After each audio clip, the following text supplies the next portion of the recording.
Hey everybody, CLARKSIDE here. Today I'm bringing you the second part of my Call of Duty Advanced Warfare trailer breakdown. This part is less about studying each frame under the microscope, and more about what this title means for the Call of Duty brand and how it will affect the battlefield of first-person shooters. To start our story, we're going to have to rewind to 2008, when Call of Duty 4 Modern Warfare had exceeded everybody's expectations, both critically and commercially, and Activision was in the middle of a merger with Vivendi. Part of the merger agreement tilted on none of the executives or key staff having any plans to leave. At this point, Jason West and Vince Zampella, the then heads of Infinity Ward, were 7 months away from their contract being up. They had leverage and they were on the cusp of being free agents, at liberty to do whatever their creativity desired.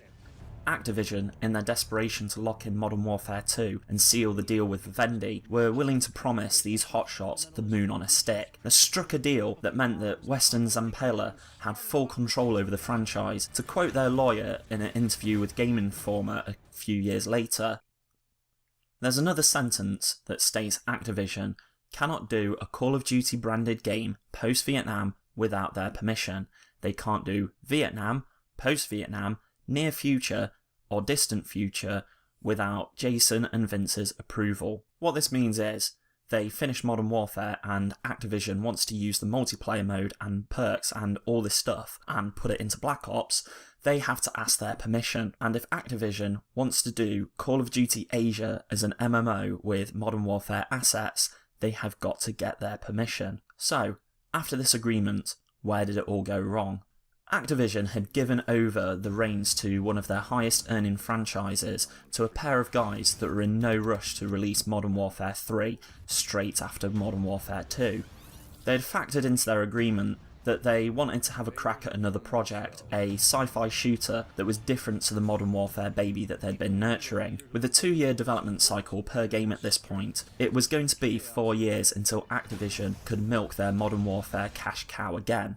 Moving forward now to 2010, West and Zampella are fired from Activision for insubordination. During the development of Modern Warfare 2, a witch hunt titled Project Icebreaker had been conducted under their very nose. Activision had hacked into Infinity Ward servers to find any scrap of evidence that they could use as probable cause for them to terminate the contract, which was agreed in 2008. So, what does this have to do with the present? Well, I don't think Activision counted on Respawn Entertainment surviving the legal battles and releasing Titanfall, a title that has been critically acclaimed and gamers have voted for with their wallets. This debut title has been a unit shifter for the Xbox One. It might not be selling COD kind of numbers, but Activision has it in their rearview mirror and they're afraid that it might catch up. If not with this title, then with Titanfall 2 perhaps. Titanfall's triumph is that it takes many familiar influences and blends them into something that is both revolutionary and intuitive. It's a proof of concept. This is what Call of Duty, or the otherwise unnamed sci-fi project with Activision, could have been. Sure, Call of Duty has taken a step into the near future with Modern Warfare 3, Black Ops 2 and Ghosts, but these have mainly been a cosmetic change to the same old game. Aside from a few gadgets, little has been done to enhance the gameplay mechanics like what we're seeing in Titanfall.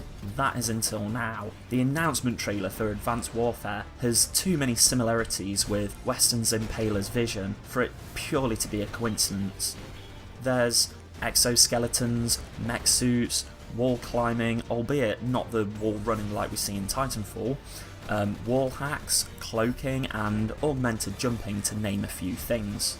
The chances are the development of this started before Titanfall's reveal at E3 last year, but I have to wonder if some of these ideas were passed around Infinity Ward and Activision before West and Zampella's eviction in 2010. Even if that's not the case, with the number of awards that Respawn won for Titanfall at E3, Activision and Sledgehammer must be taking notes by now. Now that they know that the marketplace is ready for gameplay like this, slapping the Call of Duty brand on a sci-fi shooter with new game mechanics is going to bode well for them. I believe the final slight comes in the name itself, Advanced Warfare. Let's think about that for a second. Modern Warfare was Jason West and Vince Zampella. Modern Warfare 3 just wasn't quite the same without them. This was the brand that they nurtured, that propelled Call of Duty into the mainstream, the games that made non-gamers go out and buy a console and pick up a pad for the first time. I have to wonder whether the advanced in Advanced Warfare is Activision's way of finally shitting on Western's and Impaler's legacy. It's their way of saying that they've moved beyond the name that will always be associated with the former studio heads at Infinity Ward. And who better to make this game? During the development of Modern Warfare 3, Sledgehammer made up for the scores of people that left Infinity Ward after the firings, and helped complete Modern Warfare 3. They had some pretty big shoes to fill, but if there's anyone who has anything to prove right now, it's these guys, because this is their first project where they're going at it alone, and with a new title that puts the old one to bed. I might be wrong here. For all I know, Infinity Ward could announce Modern Warfare 4 next year, and this isn't a jab at Respawn that some people are suspecting. Until next time, I want to thank you all for watching, be a dude and give it the old thumbs up down below, and if you're interested in more great gaming content from yours truly, then click that subscribe button. See you soon, YouTubers.